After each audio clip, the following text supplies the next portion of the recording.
Вот что бывает, когда веришь в стояночные буи. На самом деле большая жесть. Памятник глупости и несовершенству всяких веревок и всего остального. Всегда ставьте на якорь свою лодку. Абсолютно всегда, потому что любой штормик, даже самый маленький, ну на самом деле у нас не самый маленький был штормик, узлов 30 до 30 раздувало на порывах, может до 35. Вот. И волна была 4 метра. И вот, пожалуйста, Бенету, Бау-Бау.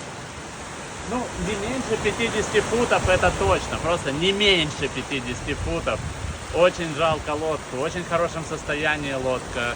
Сейчас вот лежит как памятник глупости и несовершенству всего того, чему они доверяли.